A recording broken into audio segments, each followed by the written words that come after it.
I'm sitting in an old folks' home right now. All around me are bodies that no longer work the way they once did, and hands that shake, and legs that don't obey, and minds that drift, voices that repeat the same sentence again and again. The New Testament has a word for this. It's not failure.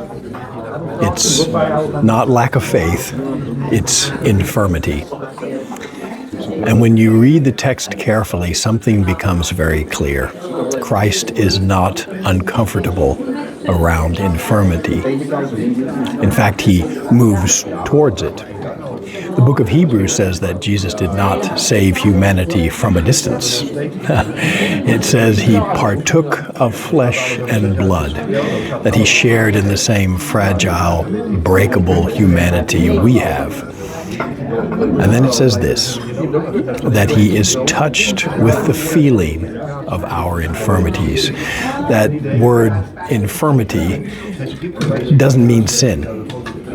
It means weakness, it means limitations, it means human frailty.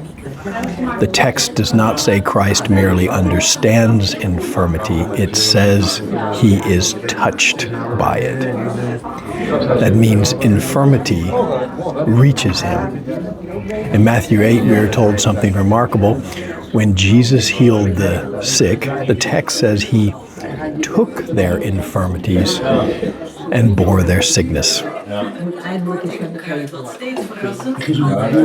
Not just healed them, fixed them, took them. The verbs are personal. They are active. They're heavy. Christ does not merely remove suffering when he chooses to heal. He shoulders it. And sometimes he doesn't remove it at all. In John 5, Jesus meets a man who has had an infirmity for 38 years, so almost 4 decades. The man does not cry out, and he doesn't show faith, and he doesn't even ask for help. But Jesus initiates. And before he heals him, he asks a question that still echoes in rooms like this one. Wilt thou be made whole? Not, why are you like this, and not, whose fault is this, and not, have you believed enough? None of that. Just, do you want wholeness? In John 9, the disciples try to explain infirmity the way we often do. They ask, who sinned, the man or his parents? You know the story. Jesus rejects the entire framework. The man who was blind wasn't sinning, and his parents didn't sin. The infirmity is not a moral puzzle. It is not a theological riddle to be solved. It's a place where the works of God will be made manifest. And sometimes those works look like healing, and sometimes they look like presence. And Paul understood this. In 2 Corinthians 12, he speaks of a weakness that never left him. 3 times he asked for it to be removed, and it was not. Instead, Christ said, my grace is sufficient for thee, for my strength is made perfect in weakness, not instead of weakness, in it. That matters in a place like this. Because the New Testament never says infirmity disqualifies a person from dignity. It never says weakness makes someone invisible. It never says the aged are spiritually irrelevant. In Romans 8, Paul says we groan, waiting for the redemption of our bodies.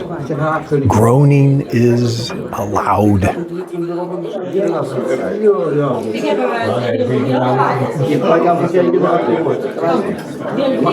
Waiting is faithful, and bodies and minds still matter. So if